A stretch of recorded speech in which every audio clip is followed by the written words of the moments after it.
Hello, everyone. Welcome to Hyperspace on Dark Matter Radio. I'm your host, Miss Solaris, BlueRaven. I want to thank everyone for tuning in this evening, and a special thank you to webmaster and producer Keith Rowland. And my special guest this evening is Sean David Morton. Sean David Morton's stunning predictions of the future brought him international recognition as America's premier futurist. Sean, one of the pioneers of remote viewing, called America's Prophet by Art Bell, is an award-winning filmmaker and been a reporter, writer, producer, director, and appeared on countless TV shows. Sean's visions, intensity of info, and wonderful sense of humor have brought in sellout crowds, making him the #1 most popular speaker everywhere he goes. Sean tirelessly continues his quest to bring the light of the world media to the paranormal, the prophetic, and to the ascension of mankind. So please welcome Sean to the show this evening. And Sean, how are you? I'm good. Thank you very much. The Solaris, it's been a while. Thank you so much for having me on your program. It's an honor. Well, it's an honor for me to have you on the show. I'm really excited. Sure. Thanks. Yeah, and you've been up to a lot. You're a busy man, and thank you for actually switching gears. I know you were really busy and in the middle of a show, so I really appreciate you coming over to do the interview. Because I promised. That's right. I cannot be forsworn. I must be upstanding and keep my promises. So here we are. Well, you're a joy to have on, and I'm very excited. I have just so many things spinning through my head and so many questions I'd like to ask you. But for our listeners, if you can kind of just go and elaborate on what you've been doing for the past few months, what you're up to, what lectures you've been doing, talks, classes, what are you doing? Gosh. Okay. Let me see. I've been working on the audio. I have 3 books that I wrote: Black Seraph, The Dark Prophet, also called Veil of the Antichrist, and Sands of Time. So I've been working on the audio version of The Dark Prophet, which is a book I wrote a few years ago that predicted a lot of things. Well, almost everything that's happening in the Middle East right now. I sort of took Nostradamus and my knowledge of global politics and where I thought everything was going for the next big war that was going to be a consolidated Islam, and the possibility of what would happen if suddenly all the Arab nations and Islam started getting along, if you no longer had these schisms between the Shiite and the Sunni and these things that all happened, back in these schisms that all happened back in the 6th and 7th century when, right around there actually when Muhammad came along. And what would happen if there was one leader that united them all together? This also known as he's predicted actually in the Quran, the veiled prophet, the Mokwana, the Mahdi, as he's also called. And what would that war look like between basically the last great war between the cross and the crescent, which is something I predicted back in 1994. In 1994, I predicted that there would be attacks on the United States in 2001, specifically Washington and New York. In 98, I identified, I said Osama bin Laden is the guy who's going to be blamed for it. He's going to use the aeronautic infrastructure of the United States. Ran a picture of him in my newsletter. I'd be happy to send you a copy of that. Also at that time predicted that George Bush was going to be president, that he was going to lead us to war in the Middle East, that I saw him dripping with blood. Actually, it's funny because, Art Bell, when I was on Coast to Coast and I said George Bush was going to be president in 1997, he said, Sean, you've lost your mind. You're completely insane. He said, George Bush, you mean the governor of Texas? And I said, yep, he's going to be president of the United States. I also said that he would not win the elections, that he would lose the popular vote, and it would be a deal with the Electoral College. But it's so anyway, so I'm doing that, and my other book is Sands of Time.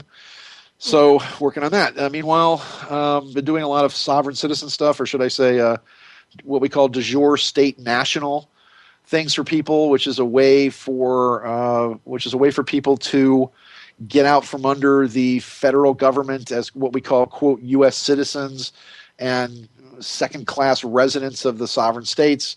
So it's something that's called the de jure state national process, which is what we should be. And it gets you out from underneath the 14th Amendment, which means that you're free, in essence, that you achieve a form of diplomatic immunity, and the government now has to protect you rather than come at you. Mm-hmm. So that's, and at the same time, I think that one of the biggest things that's coming up is one of the biggest things that's coming up that I'm fighting and I'm trying to get a group of people with is, I think student loans are crippling people, and I think children who are coming out of college now who have to live with their parents for like 5 or 6 years before they can start their lives and enter into a form of debt slavery, really. Mm-hmm. There are ways to actually pay off. There's ways to pay off debts and ways to pay off these loans because you can't bankrupt out of them. But there's a process that's in place, that's been in place to be able to use the credit that the government borrows against, to be able to use what we call the bond process for people to be able to to pay off debt, and that includes credit card debt, school loans, whatever else, and it's perfectly legal, and it's the way the monetary system works, and it's all described in Section 15 of the Federal Reserve Act, and was something that was actually put in place in 1933 during the bankruptcy of the federal government. But that's all the political and economic stuff that I've been working on. You're doing some wonderful work. Yeah, are you actually putting some classes together for that for people, or? I'm trying. I'm at the February 7th, 8th, and 9th. I'm going to be at the Conscious Life Expo, and I don't know. I get tired of a lot of the nonsense, and we're in an interesting period right now, spiritually and metaphysically, really, because we've gone through the remarkable things that occurred in 2012, and we're in this interesting sort of, what I describe the whole 2012 experience is that October 28th of 2011, we had one version of an ending of the calendar of the prophecy of the Maya, which I thought very much was a conception point, was like a sperm hitting egg, conception point for a new spirituality and a new idea, the birth of the mighty men, as the Book of Revelation talks about it, and you've got the red dragon that is chomping at the knees of the woman who's birthing the mighty man. I think that really started happening, and I also think we're seeing the incarnation of the Christos, of the true God force in all these new kids that are coming up, and then we're in this kind of gestation period. We're floating in the ambionic fluid, and then the birth of the star child that happens in December 21st of 2012 with the alignment. So we're in this interesting phase right now, and the two things I'm really worried about coming up on the future, the Maya talked about 400 days, that we would have a 400-day grace period where the child is sort of, opening your eyes and looking, oh, look, I've got fingers and toes, and look, I'm kind of alive, and I can sit up and sort of roll around. And we would have a grace period of about 400 days, and then things would start to get very bad. Now, coming up in April, things are really going to shift. There's going to be a lot of really dire stuff happening in about April 21st, 22nd, and 23rd, because astrologically speaking, that's the grand cross astrologically of the United States, which means it begins the crucifixion of this country. Not like we haven't already been pillared and crucified by what the current government is doing. Certainly, people can blame Obama for a lot of stuff, but I don't think he's quite achieved the demonic status that somebody like FDR or somebody like taken any of the more dire actions of people like Lincoln during the Civil War, as an example of this. So it's just interesting for me to see that we have a crux point coming up. And the Maya talk about now being the period where we're entering into the night of the Jaguar. So this is a 13-year period between now and 2025. That means we have to be quiet, we have to be cunning, we have to be adaptable. But the night of the Jaguar means that we enter into the mouth of the Jaguar, so we're being sort of digested by the belly of the Jaguar, so that the new age can really begin. And it doesn't really happen until about 2025 or so, when Pluto moves out of Capricorn into Aquarius. And then what's coming up in April is going to be one more square of the planets Pluto and Uranus. And whenever Pluto and Uranus square off, these are society-changing squares. These are astrological alignments that shift society. We had 5 Pluto-Uranus squares between 1930 and 1933. And you can see that we had the bankruptcy of the United States, we had the confiscation of gold and silver, we had an implication of the implementation of a fascist government system under FDR. You had him warring against the Supreme Court and all the unconstitutional things he was doing. And we had 3 in the 1960s, which correlated with the death of JFK, RFK, and MLK.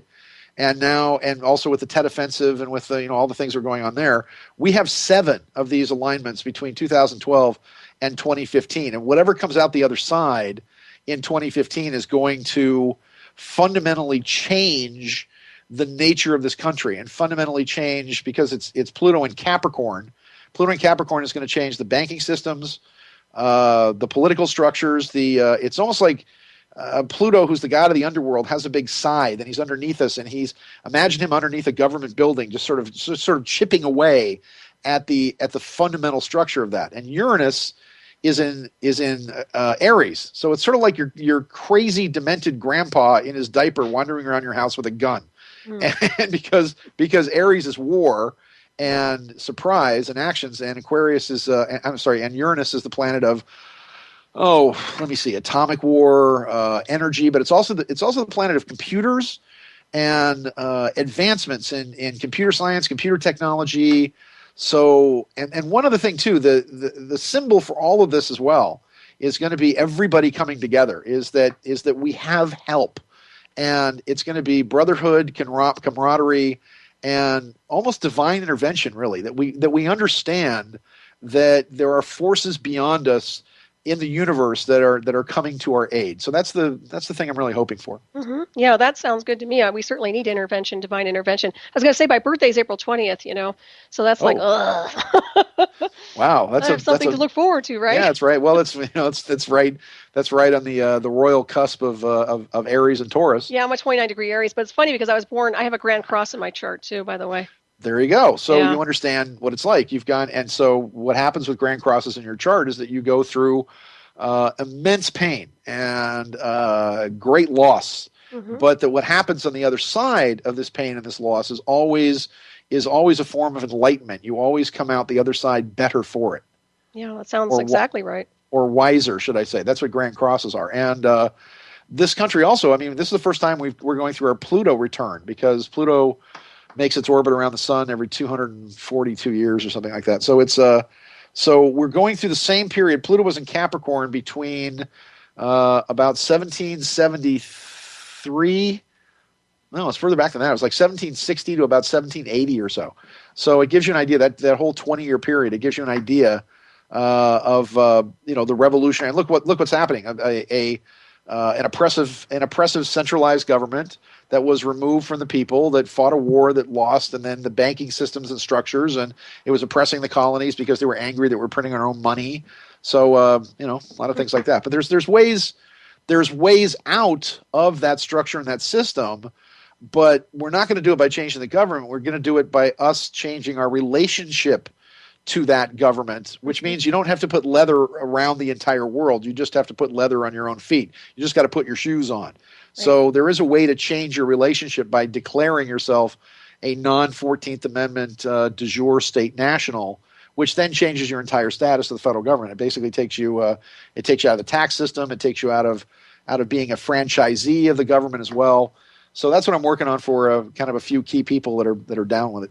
That's awesome. Well, to me, it's like we are celestial beings anyway. So really, when you approach it on that multidimensional level of consciousness, all these false matrices fall away. And to me, what we're looking at today is a linear civilization. I mean, it's all a false reality, in my opinion. A lot of it is, and it's designed to trap the collectives and consciousness in motion, Well, but that's how you present yourself in court, for example. Mm-hmm. I mean, let me take that exactly what you said, and let's say you're presenting yourself in front of a judge, and the judge then says, well, where do you live?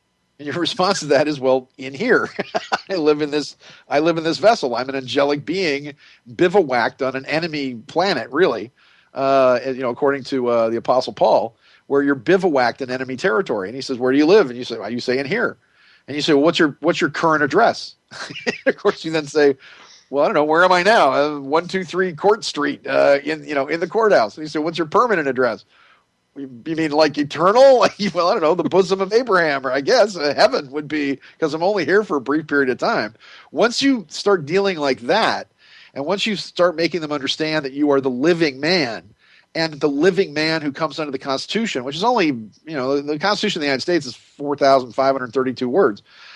Their U.S. codes, and their codes and regulations that they dump on top of that, is for an artificial matrix that they construct for you. Mm-hmm. And that's one of the reasons why the Matrix movies are so interesting on not only a social and political level, but also on a spiritual level as well, because they do create a hologram within the Matrix for you. Now, all the good stuff is in the hologram.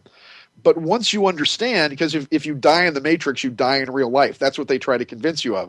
And you'll notice that in that movie, when Neo gets shot and Trinity kisses him, and of course love then overpowers it, he for the first time realizes that he is separate from his Matrix. Mm-hmm. And when you understand that there's a separation between you, the living, breathing, angelic human being, not person, by the way, because person's a corporation. And the Supreme Court was exactly right when they said that corporations are persons, because the legal definition of a person is a corporation. That they create a straw man for you, a straminius homo, as they call it, and that straw man is then loaded up with all the corporate stuff. And so that's how they fine you, and that's how they tax you, and that's how they get away. And the Constitution says you can't fine somebody more than $20 without a jury trial. Well, you get fined more than $20 just breathing, walking down the street, as an example. So, this is where the arcane, where the rubber meets the road, and where the arcane meets the legal system of how you then apply exactly what it is you said in the real world. Mm-hmm. And they don't teach you that in school. That's for darn sure, or college. Well, if the federal government is going to control everything you learn from grade 0 up, is it any shock that you grow up a slave? If you're raised on a plantation and all you know is picking cotton and dancing for a cake on Friday, you're not going to know anything else. But if you were raised free outside of that system, then you understand that understand. And actually, then when you enter the system, let's go back to the slave aspect of it. If you're a freeman, this is maybe why people should see the movie 12 Years a Slave, or they should see the movie Lincoln, because they continue in the movie Lincoln to talk over and over and over again about how we must. They continue to say the Negro race has been disenfranchised. We must enfranchise them. That's exactly right. They want to turn them into franchises of the federal government. And what's a franchise? A franchise is a subsidiary corporation, like a McDonald's or, I don't know, an In-N-Out Burger, whatever it is you want to call it. And the franchise then says, the mother corporation says, well, we give you benefits and privileges and all this, but in exchange, we want a piece of your action. We want some of your stuff. We want 40, 50, 60% of anything you make. So, of course, they want to enfranchise you, because that's how they work. And so in 12 Years a Slave, it's interesting because you have the story of an Afro-American, a black man who is free, who's then kidnapped and then sold into slavery. And you can see the difference, because as a free man, he could come onto a plantation with his paperwork. He could work. He could get a day's wage. He could do whatever he wanted to do. But then he had to be protected by whoever the master of the plantation was. He couldn't be punished. He couldn't have the there wasn't the same oppressive abuse that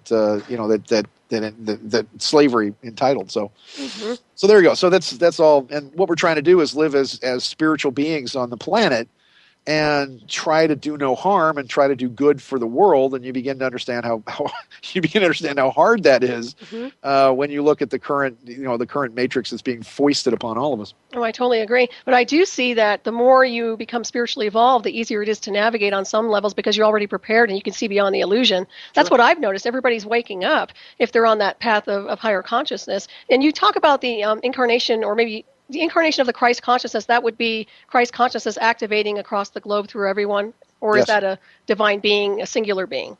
No, it's everybody. But that's right. Remember, this is why the Great Pyramid of Giza is really important to me, and I've studied it almost my entire life. Way back in the day, my family, my stepdad had a Lebanese business partner, and we lived in Egypt. Actually, we were the first Americans in Egypt in the early 70s that were invited there to help with trade when Nasser, who had made Egypt a client state of the Soviet Union at the time, and then Sadat came in, and he was inviting American businessmen to come over. So we were there, and my stepdad, who was Jewish, Frank Salomon, had a Lebanese partner, and we were dealing in trade. We were shipping, blue jeans and cassette tapes and music and all that. In exchange, we were taking, Egyptian furniture and copper and all that stuff, trading back and forth. So I lived in Egypt when I was a kid, and got to interact with the Great Pyramid of Giza, and had some interesting spiritual experiences inside of it, and had it explained to me by mullahs and Jewish holy men and all this.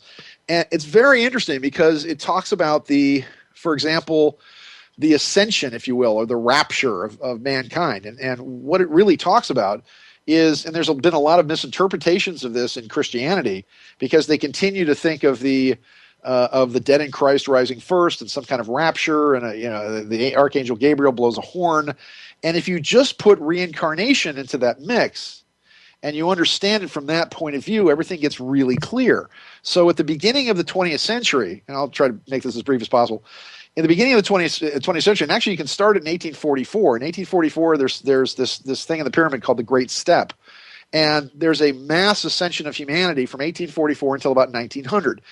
Everything that we use today was invented in that period of time. The Industrial Revolution, the cotton gin, the steam engine, modern weapons of war, the phonograph, the light bulb. Nikola Tesla came along, and he'd invented by the turn of the century remote transmission of power and alternating current generators and all this other stuff.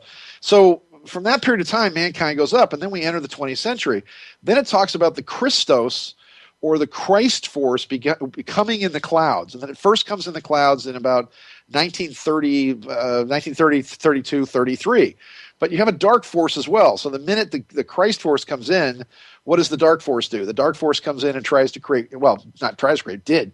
Created fear, created war, created Hitler, Stalin, and all the war guys, Winston Churchill, FDR, all these guys to battle each other to stop the incarnation of the Christos. And then the Christ force begins not only just coming in the clouds, because the whole thing about Christ coming in the clouds is absolutely true. It's the atmosphere that changes. It's the area of space that we're moving into. And so the Christos begins to incarnate in a new generation of children beginning in 1985. I'm not saying that people born before that are chopped liver or anything, but after 1985, and this is very interesting because November 30th of 1985, which is when Halley's Comet was visible from Earth, the Great Pyramid in the geometry of it says, powerful spiritual influences begin to irradiate the enlightened, bringing them closer to spiritual and material perfection. And then the next big prediction is February 21st of 1999 begins a 40-year Exodus period. And this Exodus period says that throughout the 20th century that we would have the return of the quick and the dead, that the pyramid describes as universal reincarnation. So everybody who's ever lived is here now. We got as of May of 2012, we got 7 billion plus people on the planet. Everybody who's ever lived is here now, or is incarnating now. And actually, we're right at about ZPG because the people incarnating are balancing out the people that are dying. So we've got a 40-year period of exodus, if you will. And in this exodus, you have these 7 billion people who begin to check out of the planet. In other words, a lot of people are going to die, and they're going to die in dramatic ways, whether that's through war or plague or what have you. But it's kind of meant to be that way. The thing that I'm really scared of, and is that the next big feature in the pyramid comes between now and like 2016 or so, and it's called the River of Fire. There's this trough that of some cosmic event that washes a vast majority of people down into this pit, and whatever it is may just start in April of this year. And so, and if that happens, and what it leads up to, though, is you have this 40-year Exodus period, which then leads to a period of chaos on the planet in about the 2020s or so, which then eventually, and by the way, the pyramid predicted the coming of Buddha, the general period of time of Moses. It doesn't point to Moses as being a single person, but more of a composite being. Then the Buddha, which was also at the same time as, and actually, by the way, the same time the Israelites were escaping from Egypt, you also had the Hindu Vedas being written in India. At the same time, you had the Ten Commandments and the Torah being written, and then you have the age of Buddha, which is at the same time as Lao Tzu and Confucius, about 6th century BC. And then you have Christ, and you have from 2 BC to about 33 AD, which is known as the Messianic angle in the pyramid of the central Messiah. And this Messianic figure is going to return as another incarnation, what I see as being a female incarnation, actually. According to the Great Pyramid, the date is October 31st of 2039, which is... once again, why is it Halloween? Because it's the resurrection of the spirits of the dead, and so we continue to keep that, sort of in a mock way where girls get to dress all nasty one day out of the year, but in that idea that the spirits of the dead are returning in that period of time. So we're looking at kind of a rough patch here because the bottom of the pit is from about now until saying that human civilization on some parts of the planet isn't even reestablished until about 2025 or so. So we'll see. Yeah, we sure will. And what's interesting about you is you're a wellspring of information. I mean, I don't know what your IQ is, but obviously it's off the charts. You amaze me, Sean. The stuff that you can come out with off the top of your head, and it's almost like you have a photographic memory. Do you? It's eidetic, yes. It's amazing. Eidetic. You're really amazing. And I was going to ask you, when you did go to the pyramids, did you get like a time machine sense insofar as were you remote viewing in there, or did you receive initiations from the inner planes, or? I had an experience. I mean, I spent the night when I was 16. I actually spent the night in the pyramid and slept in the sarcophagus and had a direct experience. The third time I was in there, I had a direct experience of a vision of an Anubis, actually, this huge muscled guy with copper skin and this black dog head. And you're asked a question, and the question is, are you willing to give up your life for others? And if you say yes, your ka, if you will, is taken out of you, and your soul is weighed against the feather, and which is known as the ma'at, and that's why you have to take yourself lightly, because if your soul outweighs the feather, you get in the afterlife, you then get fed to Baba the Soul Eater, and you get pooped back into the world, which is why we live in a world of crap. That's the joke. But no, I had an experience where I was taken and shown these things on the walls, all the angles and everything else. And of course, after that, I began to read about it, learn about it, and understood that the Great Pyramid of Giza in the geometry of it is an amazing cosmic game of snakes and ladders, of those who turn up or right or into open spaces towards God and the creation and the ascension, because that's what the sarcophagus ultimately is. It represents the ascension of mankind, the conquest of death, which is also the whole point of the Jesus story and the Passion Play and all that. But it was also used for initiates who would go through that, and I'm convinced now that probably Jesus went through that when he was like 5 years old. That was when the oversoul, the messianic oversoul of the bigger God, was then attached to, or it was then infused into the human form of Jesus, and then you have an experience of a 7,000-year body of prophecy that's very specific about the ascension and the plan for mankind. I mean, it predicts that another Messiah is coming in about 2039, that individual rules the planet for about 120 years or so. He or she is off the planet. I think it's a she. What I've peeked into the future is it's a character called the Emanuela. The calendars start over in the future at about 2034 at her birth, and she rules the planet for about 120 years. She's off the planet for 20 years, and there's 3 more messianic figures that come. And I have this theory about the chakra points on the planet, that the base root chakra of the world, and I learned this when I was in a monastery in Nepal, that the base root chakra of the world is Lhasa Tibet, which is where the male aspect of the God ray strikes the planet, and it's then diffused through the 5 sacred mountains in Tibet and Nepal. And the second chakra, which is the prostate ovarian chakra, literally the belt of the world, is the Great Pyramid of Giza, and the 3 pyramids that represent the belt of Orion or Osiris. The solar plexus is Stonehenge. The heart chakra is Machu Picchu. The throat chakra is Los Angeles, California, because we're the communications vortex for the planet. Because that which we speak here is heard and seen all around the world, as you can tell by the Grammys that we just had here, or the Academy Awards or anything else. And that the third eye of the world is a place called Tenri City, which is a little ways outside of Osaka, Japan, which is why the symbol of Japan is the red rising sun. It's not the rising sun. It's the rising sun of consciousness. It's the bindu, the red dot of consciousness. But the 7th chakra, which is more complicated, because when you get up to the 7th chakra, that's a combination of the hippocampus and the hypophysis and the pineal gland and the pituitary and all this other stuff. So everything has to be sort of functioning together in order to get that beautiful violet light that comes out of the top of your head.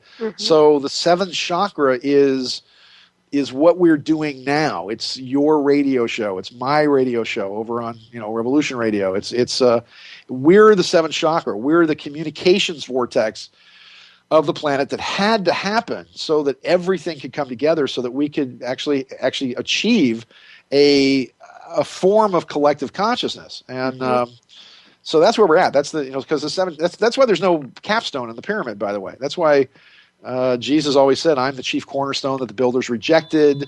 There's a lot of that. There's every single time he talks about himself, he talks in terms of the pyramid, of the chief cornerstone. The very rocks would speak my name. All that kind of stuff is all about, well, I'm here and you guys aren't recognizing me, and now I have to look what I have to do. So anyway, so that's the warp and the weave of it all. We don't really hit the whole ascension of humanity until for another 1,000 years or so. So we're just now entering what the pyramid calls the 6th day, which is sort of like Friday. So we're all getting ready for the Sabbath, if you will, which is when you enter the king's chamber, the empty sarcophagus is the true conquest of death, where you can lay down one form and completely maintain your consciousness and pick up another body or another form, very much like the Tibetan monks do, or the Dalai Lama claims to do. Moving, the true transmigration of soul without being shattered and without losing all your consciousness, so that you don't have to start completely over again. Right. That makes perfect sense to me. And as far as the pyramids go, what's your take on the pyramids in connection to Atlantis? Is there any connection at all? Are they any remnant? They are? Okay. Oh, yeah, sure. Actually, they're I don't know why this wasn't big national news, but, it's for so long. This is kind of funny. I think they relate this to, the good old days of Coast to Coast. For so long, Art Bell talked about Gattenbrink, and we had the Great Pyramid debate. We went on a cruise to Alaska in 1998 that Art came on, and we talked about the Great Pyramid debate and all this. And there was a scientist named Gattenbrink, which I'm sure you're familiar with, who had this little robot, and the robot went up one of the star shafts in the Queen's Chamber. And there was this big thing about there being a door, and there was a little block, and they had a camera that saw the other side of it, and there was really nothing on the other side.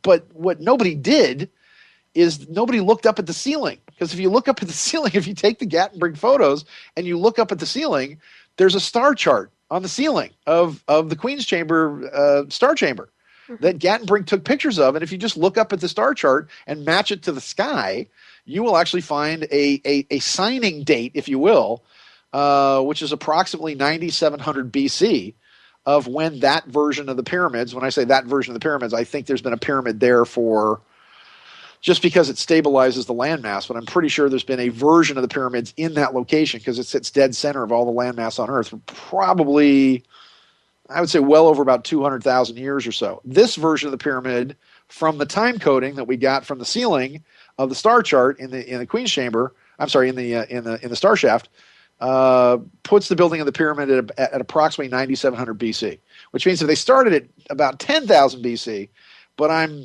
convinced that it is that as the Atlanteans were fleeing the destruction of Atlantis, that they put the pyramid there. And actually, if you look at the Mayans too, all of these constructs are conversations and prophecies in stone, because they knew that was really the only thing that would survive the ages, and they probably knew that in the future we were going to get a lot dumber and not maybe figure it out. But if you look at Chichen Itza, which is post-classical, which is approximately 8th century AD or so, and then you look at stuff that's pre-classical, you go back to 8th century BC. The last time I was in Mexico, we went to Guatemala, and we're looking at 3 pyramids that are pre-classical, 8th century BC now, mind you, that are all built in the same position as the 3 stars in the belt of Orion.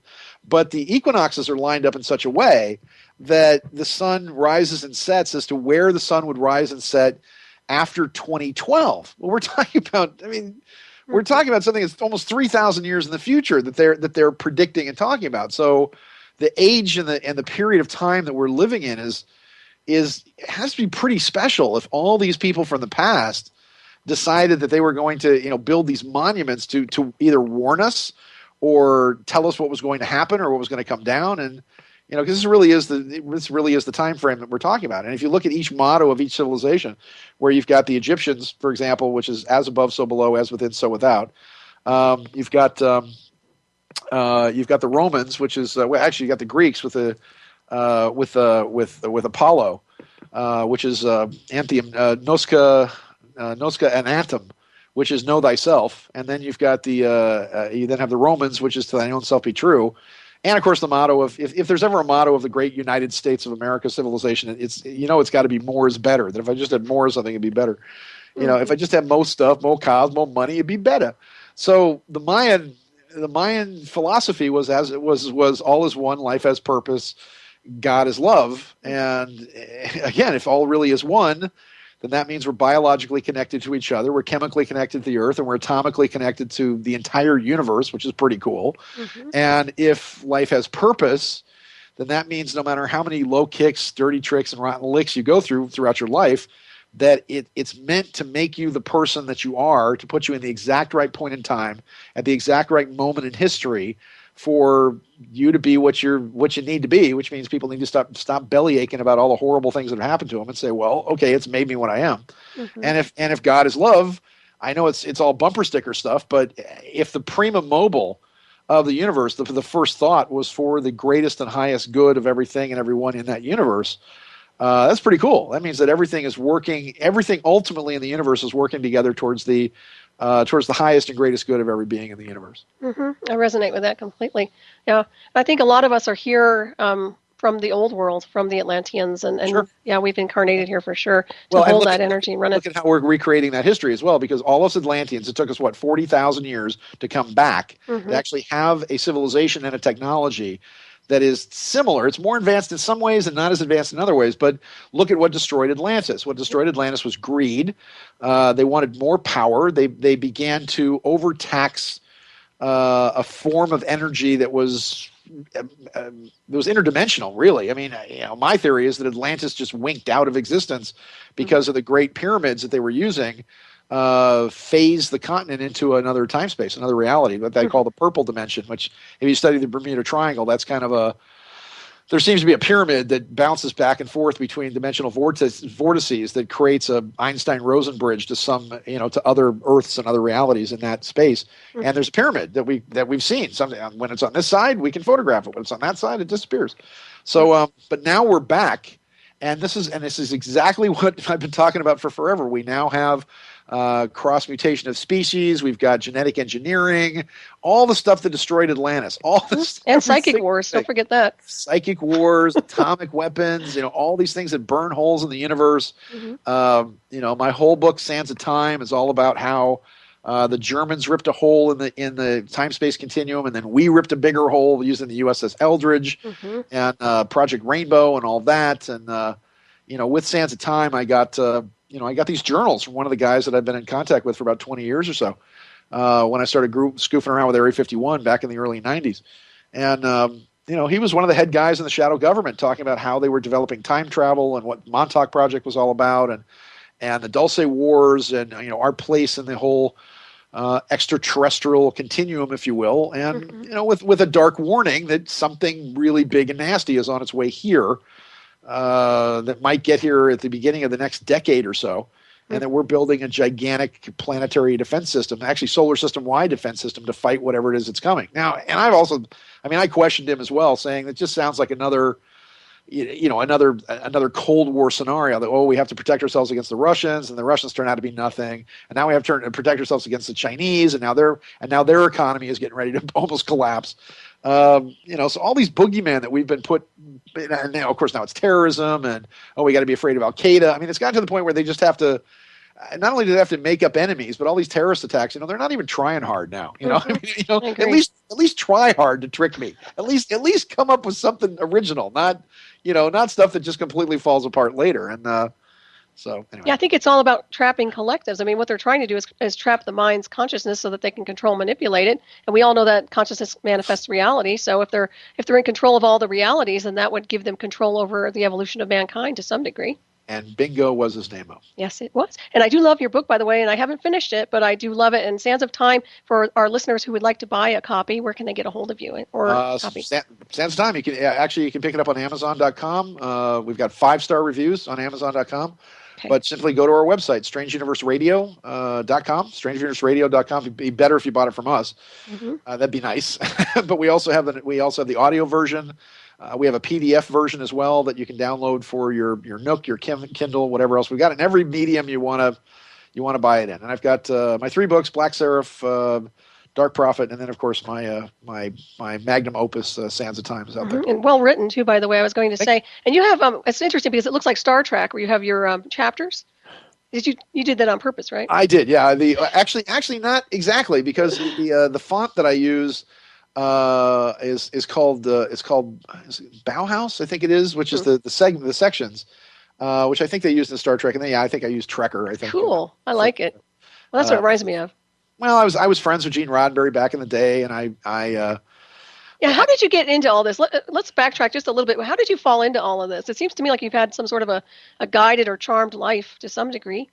Well, my dad was vice president of TRW, which was one of the biggest aerospace conglomerates, And he had a nightclub which was called the International Turtle Club, and the Turtle Club was a private club for astronauts and people in the aerospace industry. Nice. And so I grew up with I grew up in Rolling Hills, knowing astronauts. I grew up with astronauts. Awesome. How cool is that? Gordon Cooper and Gus Grissom was like my dad, and Gordon Cooper married my mom's best friend, and I've got two godfathers that have walked on the moon. My little brother's godfather is Gene Cernan, who was the last man on the moon. So, I mean, I grew up with all these people who were, the atomic knights, the real heroes.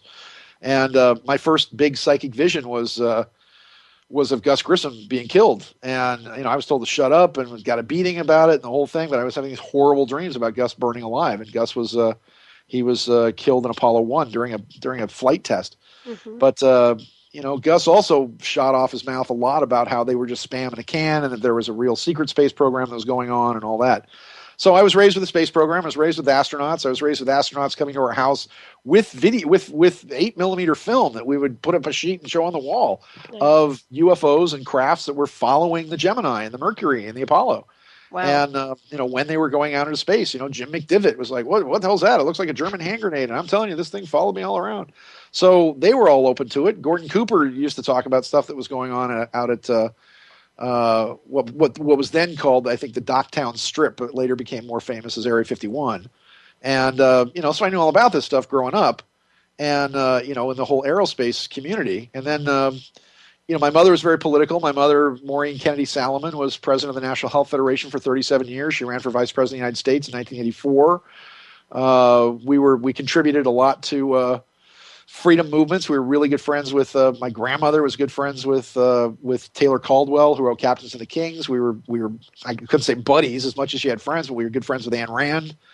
I still want to write a play because one of the most interesting evenings of my life was I think about 15 years old, and we had a dinner party where we had Eldridge Cleaver, the former Black Panther, and his wife Kathy, who worked as who actually was an anthropology professor at Stanford, and Ayn Rand and her boyfriend, not her husband, but Brandon, I forget his name, but Nathaniel Brandon, I think it was, her boyfriend, and the political debate between Eldridge Cleaver and Ayn Rand was just amazing. Ayn Rand would be sitting there going, yes, and of course they took a tyrannical dictatorial government, of course, crushes the mainspring of human progress, which is the creativity of man, which is responsible for all the good that society feels. And Eldridge Cleaver going, yeah, it's the mofo government keeping us down. Yo, sister, you're right. The mofo government is the man. It's the popo. It's keeping us all down. It was very funny. It was very funny because he was like this. He had gone to Angola as a just savage Black Panther terrorist communist, and he came back from Angola, and he was, holy cow. He was like, he was the biggest anti-communist, and he was like, and he said then at that table, he said, when they make a black man president of the United States, that'll be their end game. He says, because that the forces in the conspiracy are going to use white guilt against all you mofos. And when they make a black man president of the United States, that'll be the end game. That he will be the Antichrist. That's what he said. Wow. This is back in 1973.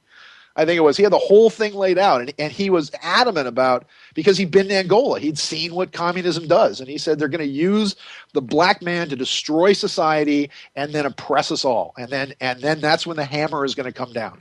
And it was crazy. He was so it was very interesting.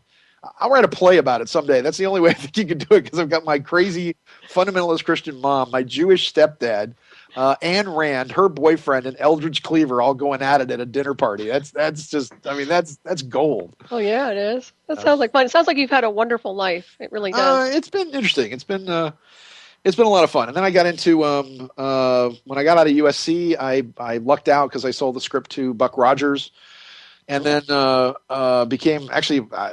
known Gene Roddenberry from when I was a kid, because my dad used to put these panels together about space and the future. And here in Los Angeles, which I mean, when I was 5 or 6 years old, I met Rod Serling, Isaac Asimov, Ray Bradbury was a good family friend.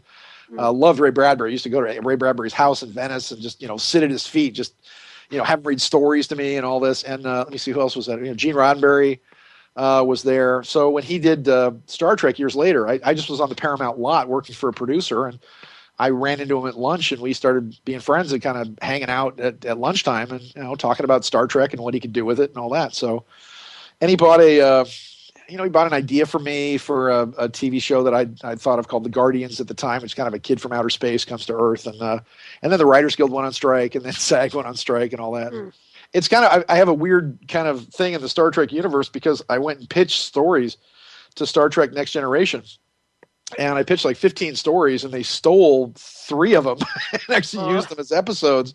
And we filed complaints with the Writers Guild and all this. So technically, I could say that I was a story contributor to 3 episodes of Star Trek, but uncredited. So I can say that with the Writers Guild after the big complaint that was filed with Paramount. But wow, there you go. So pretty and impressive. then I got into a lot of the UFO stuff because in 1990 I was hired by Joe Randazzo to basically produce and co-produce and co-direct a series on UFO contactees, and he had $250,000, and we bounced around the world for about 6 months or so between 89 and 90, and interviewed everybody. I mean, somebody had a dog barked at a UFO. We put together almost 600 hours of footage with every contactee, abductee, and scientist on the planet, and that's when we ran into Bob Lazar in 1990, right after he defected from Area 51.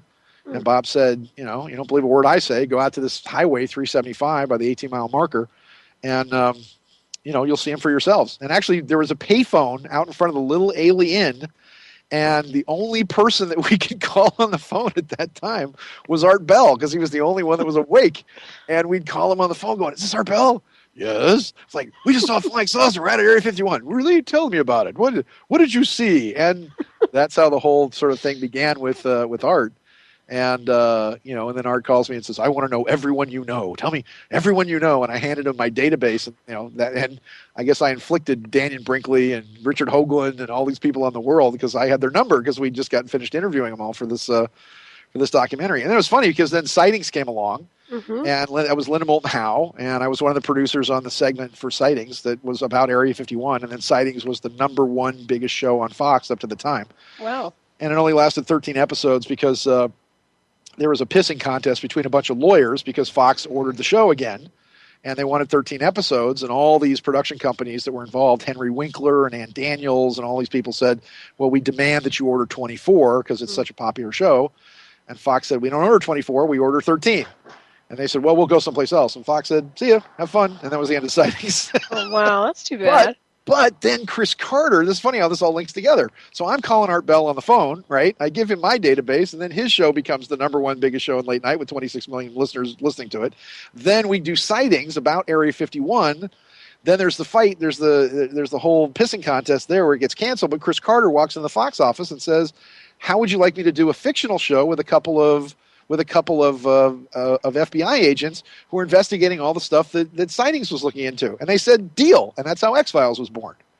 Awesome. So that's how it all kind of devolved. I love X-Files, too. That's got to be one of my favorites of all time. Fantastic show. And Chris Carter's doing another show now. So it's a big hush-hush thing, but he's coming back to TV. Excellent. With another kind of conspiracy program as well. It's not going to be X-Files, though? Is it a spin-off? Or? No, it's not even a spin-off. It's just a whole new thing, but it's going to be about government conspiracy and all that. I've just look on the net. There's some things about Chris Carter about what he's doing. Well, thanks for filling me in on that one. Yeah, you are a walking X-Files, by the way, I would say, wouldn't you? Yeah, how did you? So you actually do tours, or you did tours to Area 51? Is that correct? Well, it became that way because when I was first out there, the people that broke the story on it were basically George Knapp. You got to point to him. George Knapp was the guy who first interviewed Bob out in front of John Lear's house when Bill Cooper was like, hey, come on the TV. We got a news reporter inside the house. And Bob did this blacked out interview, and George Knapp interviews him in his car in shadow. But he didn't black out his voice. And so here's Bob Lazar with his weird kind of funny scientist voice. There's flying saucer. Rah. And he gets a call like the next day. The genesis of that is he was going in to renew his driver's license, and he gets a call from this awful ginger-haired captain, this guy Dennis Mariana. He picks up the phone, and he says, I saw you on TV last night, Bob. And Bob was just in shock, and he says, do you have any idea what we're going to do to you now? And he hangs up the phone. And the next call is, Mr. Lazar, we need you at the base. There's been an emergency. And he's like, I'm sick. He goes to renew his driver's license, and they've erased him. And he runs out of the building, and he goes to Knapp and says, what am I going to do? They're going to kill me. And Knapp says, we need to put you on the TV full face, so they don't kill you. And so that's what he did. So a year later, we show up with our cameras, and it wasn't a national story at all. That was May of '89, I think it was '89, and then we're there in '90, and then I go out there in '91, in February of '91, and I just so happen to bring a friend of mine who's a reporter for the LA Times, and Shannon Sands, and Shannon and I go out there, and I'm actually in another car with a friend of mine, Jeff Slack, and we get swooped by a UFO. We literally have a UFO like almost land right in front of our car. He comes in on its edge. I'm sorry, there's all this crazy. I was going to say, what'd you do? I know. They're coming. They're obviously monitoring your transmission. No, myself and this buddy of mine, Jeff, we're in a car behind Shannon and the photographer on this stormy night with these big gouts of fog rolling around. And this thing comes in on its edge and flattens out in front of us on the road and then zips off into the desert. Things like 15 feet off the ground, like 60 feet away from us. And we run after it, and we get our faces all burned by it, and the thing makes this kind of humming sound. And we run back to the car, and we go back to the road. And there's a bunch of people down there at the road, and they're all looking the wrong way towards the lights of Vegas. And we said, no, Area 51's up there, those lights, and look at that. And then this thing's all bouncing around. So we made the front page of the LA Times the next day, which then really broke Area 51 into an international story. So then 2 or 3 months later, I found this hilltop that actually looked down on the base on top of Whitesides Mountain, where I'm like, holy cow. And meanwhile, my girlfriend's asleep in the tent, and the security guys are tearing our car apart. I can see them doing it from the top of the hill. And I go back down there, and the car's all open, and they tore the seats apart and everything else, and they stole my wallet. And I'm like, oh, great, my driver's license and everything else. So we drive back to Las Vegas, and there was this weird, they were doing some kind of bizarre weather experiment at the same time. There was this gigantic tornado or something that was actually epicentered at Area 51, and then all the power went out in Vegas. It was really surreal. And I go and I renew my driver's license because I was living in Nevada at the time. And but like a month later, I'm in my house, and I walk into my room, a locked room because I had roommates, and I open my door, and my wallet is sitting on my desk in a locked room. And just for them to say, well, we know who you are, we know what you are, we can get you anytime we want. So the tours started happening just because I started going out with friends of mine, and then everybody wanted to go because it was like the drive-in, because you could go out there on a Wednesday night and they would fly these things. So we eventually just rented a van, and we get a bunch of people together, and they'd pitch in like $100 for food and gas. So it wasn't so much a tour as a bunch of friends that, I just got kind of famous for always going out there every 2 weeks, and everybody just kind of, they joined up and kind of pitched in. Nice. So were these crafts, would you say they were ours, re-engineered or reverse engineered, or do you think they were off-world technology? No, they were stuff that we got. Absolutely, the 9 ships that were there. I'm pretty sure that the craft themselves were probably originally at Wright. I read all about this in Sands of Time as well. That they were originally at Wright-Patterson Air Force Base, and then we shipped them out to 5-1. About 87, I think it was, about 86 or 87. 86 or 87 is when they expanded the borders. It was a big brouhaha because they asked the state of Nevada to expand the borders by 89,000 acres. Nevada said no, and then they took the land anyway. There's a big investigation, and these guys went to Area 51. They drank some pine-scented Kool-Aid, and they were like, no, they can do whatever they want. And when Clinton got in office, he signed an executive order that said Area 51 is outside the Constitution and they can do anything they want there. So they expanded the borders in 86, 87. They probably moved the ships in, and they probably built what was called the S4 facility, which is over at Papoose Lake in about that period of time. And S4 was a big hangar that was dune colored, that was built into the side of the mountain there by the dry lake bed, which is different from Groom Lake. So you actually had different things going on, because you had Area 51, you had Dreamland, you had different sections that were sort of divided up into doing different things. So that's why it's so funny, because you did have people working on ramjets and scramjets and the F-117A and stealth fighters and all that who knew absolutely nothing about the stuff that was going on at the very high security stuff that was going on at Papoose over at S4. So, and it went down 5 levels, and they had 9 craft. One had a big hole that was blown in it, and I explained how that happened actually in Sands of Time, because they were testing a laser, and they wanted, they just marched one of these things out to see if they could blow a hole in one of these ships, and they did. And then there's the famous sport model, which they finally figured out how to work, and it wasn't so much about testing it as it was about understanding that these craft, the thing we were really interested in was the ships themselves had the ability to to dilute and expand time. That was the biggest thing that we were interested in, because you could get in this ship and 2 minutes would go by for you, and 20 hours outside the craft would go out, because they could bend the time-space continuum. That was the big secret behind the craft. Mm-hmm. And once they figured out how to do that stuff, they cleared everything out of there about, I think it was 93. We went out there for like 6 months straight and didn't have a single sighting, was sleeping in the dirt. And then it's really funny, because then you have all these supposed Area 51 experts who show up, these guys whose basic job is to now smear anybody. And I was told, I was told by, a general that I know your dad, and as far as I'm concerned, you're too funny to kill.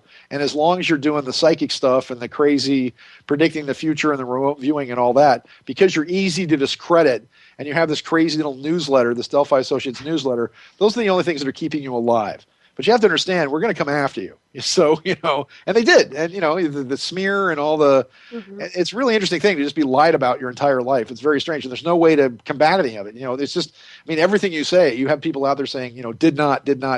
So it's kind of a weird thing. So a guy showed up, out there, this guy, Glenn Campbell, and he starts smearing everybody, and everybody in the town of Rachel wants to kill him. And, he became like the big boss at Area 51, because all these people then showed up when the cows had left the barn, really. And I was begging. I begged Geraldo to come out there. I begged Larry King. I begged Montel Williams, all these people that I knew. Come out on Wednesday. Bring us a good camera, for goodness sakes. We'll go up to the top of we'll look at what's going on. Every single one of them said no. Every single one of them. And then, the minute they moved the stuff out, and it was weird, because let me tell you the weird source of information we had. We had a girl I went to high school with, of all things, who was working. I know this sounds really weird, but I get a call from this girl, Sherry, who I went to high school with years ago, and she's working as a legal prostitute in one of the legal brothels over in Pahrump. And she's like, "Well, I saw you on the TV with Area 51. We got to talk. Because the pilots of the UFOs were coming into the brothel, and all these people at the base were spilling their guts to the girls there. So they knew everything that was going on. So, we'd go up there and we'd, just buy them coffee, and we'd bring them candy and treats and stuff. And they knew everything. And they were like, "Oh, yes, they're getting another $25 billion, and they're moving this to Area 6413. And, they're flying this particular craft." These girls, suddenly they're all Einstein. They're all scientists. They know everything about this. So we knew a lot about what was going on from the girls there. And as far as we knew, they moved all the stuff to mostly to Utah. And they've got a brand new facility that a lot of stuff is moving out of. It's a huge underground top secret facility underneath Kings Peak, actually it's actually the U.S. Space Command under Kings Peak in the Uinta National Forest in Utah. One of the things, too, that I want to point out, because it then links into everything else, to my book, Sands of Time, and then to what Gary McKinnon was a hacker who used some Ukrainian software to hack into a number of defense databases, and he downloaded. He was a British kid. Look him up on the web. He's all out there. And what he did is that he discovered that the United States has an entire Starfleet. All I can tell you is, imagine that Star Trek really exists, and you've got the Enterprise and the Constellation and the Lexington and all this, and we've got bases out there, and everything is being hidden from the people on Earth. And he uncovered this whole thing. He covered a ship's manifests and logs and extraterrestrial officers and, battleships and, bases on other planets and how we communicate with them and the whole thing. And by the way, McKinnon, they wanted to bring him to this country and try him as an enemy combatant under the Patriot Act. And the British told him to go piss up a rope, and no, we're not going to give him to you. But in 1993, and actually in 93, there was a weird phenomenon in Southern California that was called skyquakes, and it was on Channel 7. We just flipped on the news. I'm standing in my house in Hermosa Beach, and suddenly the roof starts shaking, and then the windows, and then the floor. It was like the opposite of an earthquake. It was happening the other way. I'm like, what the hell was that? And there's this big, like these two huge explosions. We turn on Channel 7. There's Paul Moyers, and he says, a mysterious object coming in from space, traveling at Mach 25, landed at the mysterious Area 51, but scientists, the military denies any knowledge of this. And then they have Kate Hutton, I think it was, from the United States Geological Survey, from the USGS, and she says, well, it wasn't an earthquake. We're going to call it skyquakes because it's something from the sky. So myself and one of the guys that I saw more weird things with in my life was a guy named John Hadley.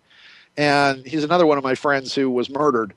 and John Handley, Danny Casolaro, Jim Keith. These are all people who were conspiracy theorists and knew everything about everything. And Danny used to work for Computer Times magazine here in Redondo Beach, and he went to Michigan to go check something out because he was messing with Area 51 back in the 80s.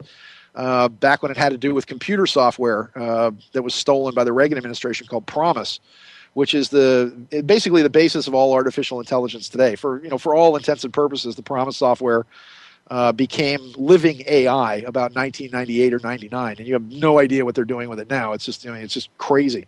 But it's it's triggering everything from financial collapses to I can tell you for a fact that the PROMIS software was responsible for collapsing the financial structure of the United States back in 2008. Because they built backdoors into the system that actually collapsed the market. And had they not shut it down when they did, we wouldn't have $3.5 trillion disappear. We'd have $7 trillion disappear, and Western civilization as we know it would have vanished. But John and I are out there, and we had this shuttle fly right over our heads. I mean, this thing had a shovel nose on it. Was divided in half. It was white on the bottom it was black on the bottom and white on the top. Had a scooped back end on it like a Corvette with 3 big retro rockets on the back of it. And this thing floated right over our heads, and all these little chase planes, the whole thing. But this thing was 1,600 feet from tip to tail. Wow! I was told later by Ted Humphrey, not his real name, but the character in the what I called him in Sands of Time. He was saying that. They had a problem with this thing because it wasn't calibrated correctly, and when it actually was coming in from space, it was creating these 2 gigantic sonic booms that were creating the skyquakes when the air from the atmosphere was actually rolling off the bottom of this thing, and then off the tip of the nose. We saw it fly right over our heads. It was the only time that the base security people ever chased us, and because we had video of it. Although it just looked like the inside of somebody's stomach, and we fled, 80 miles. We're doing 100 miles an hour in my buddy's truck with night vision goggles on, being chased by the entire U.S. Army, and we managed to hide in Rachel where they couldn't find us, and to that day on, you can see that there's a whole other reality that's going on out there, Solaris. It's so completely outside the mindset of us poor little minions here. Underneath this science experiment that they call Earth. Yeah, it's really multifaceted. We're going to head for a break here real quick, Sean. It's excellent hearing you. I just love listening to what you have to say. So everybody, we're going to be having a break real quick. We'll be right back. Stay tuned.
Welcome back to Hyperspace on Dark Matter Radio. I'm Solaris BlueRaven, your host, and I'm here with my special guest, Sean David Morton, the pure genius of Sean David Morton. It's amazing, some of the information that he's presenting to us tonight.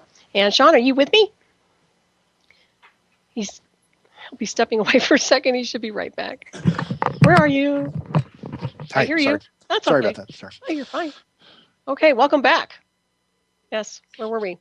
Okay, so I was Don't know. covering some of your books. Let's go down the list here of some other things I wanted to talk about. Insofar as your remote viewing goes, I know you said you started remote viewing. Can you elaborate on your remote viewing program? I've never said that. I was part of it at the beginning because, Okay. how do I explain it? Okay, oh God, all these dates. Summer of '76. That's how far back it goes. Graduate high school, yay! And I'm doing summer school at Stanford, and I've been accepted to Stanford, and I decided not to go because their mascot's a tree, and I just couldn't stand it anymore. They're such jerks. And actually, John Neighbor, who's the Olympic swimmer, was a friend of mine, and so he talked me into going into USC. Anyway, I'm doing a psych class. In advance, because when I was in high school, I was doing advanced placement classes actually at the university at Stanford, because it was only like 3 miles away from my high school, where I grew up in Atherton, California, right next to Eric Schmidt, the the owner of Google, who bought my mom's house when she died. So the Lord King of Evil is running his entire operation out of my bedroom, which I think is very strange. So the Stanford Research Institute guys, led at that time by Russell Targ and Hal Puthoff and Ingo Swann, came into our psych class and just said, would you mind if we did some psychology experiments with you? And they gave us some rudimentary training in what was going on with this. And we did a really fun experiment that we just thought was just, it's Stanford. It's just the home of the weird and the land of the strange. So they took 2 kids out of the class, and we predicted then, those 2 kids were excused, and then we predicted where they would be on campus the next day at about 2:00. So what they did is they took the 2 kids, put them in a car, just kicked them out of a car randomly, and then gave them a Twister spinner. You know the game Twister? Mm-hmm. The spinner from Twister. And then their instructions were to just, for 15 minutes, walk in any direction, just pick a direction to walk in any direction, and then 15 minutes later, every 15 minutes they had to stop, spin the spinner, and then walk in the direction that the spinner told them to walk. And they did this for about, 3 hours or something, just walking around the campus. And then when they finally stopped at a specific period of time, they were to open an envelope. And in the envelope, we predicted that they would be standing in the quad by the fountain, looking up at the Hoover Tower as an example. So we were able to predict, even though they were completely walking randomly, we were able to predict as a class specifically where they would be. So time passes. And strangely enough, I have a room for rent in my house in Hermosa, and one of the people that answers the ad is Elizabeth Targ. And I said, Targ, are you in relation to Russell Targ at Stanford Research Institute? And she says, yeah, he's my dad. So oddly enough, not only Elizabeth and I began to date, and actually were living together for a while. And Elizabeth and we started doing the remote viewing stuff. And so Elizabeth got us involved in a bunch of studies where we were honing. Because the thing I wanted to know is that how do we make money doing this? Is there a way?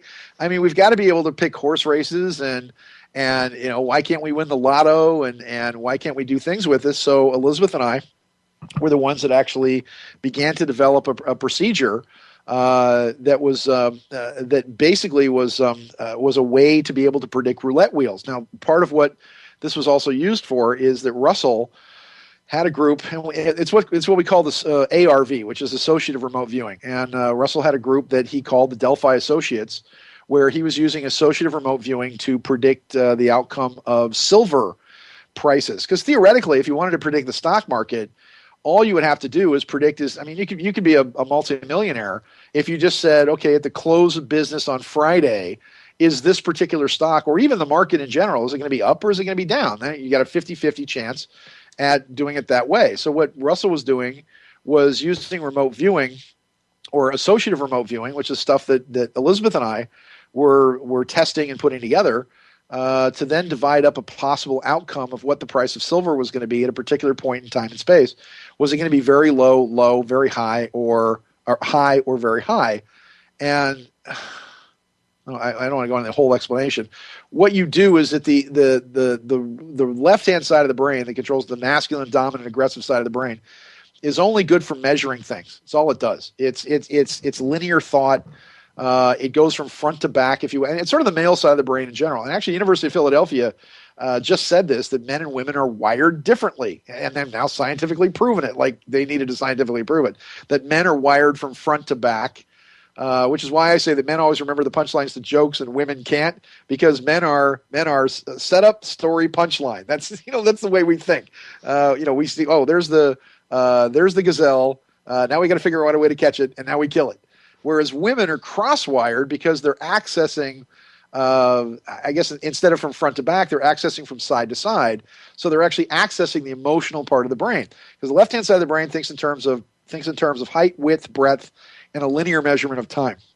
The right-hand side of the brain, that we kind of laughingly call the passive feminine submissive side of the brain, thinks in terms of the subconscious, thinks in terms of symbols, archetypes, fluidic movement, music, motion, dance, brilliant colors. But, so it's the crazy lady in the purple moo-moo running through the field of flowers going la, la, la, la, la. But also in the back section of the brain, the part of the brain that's actually activated by DMT, by THC, by psilocybins, by all this other stuff, it thinks in quantum time.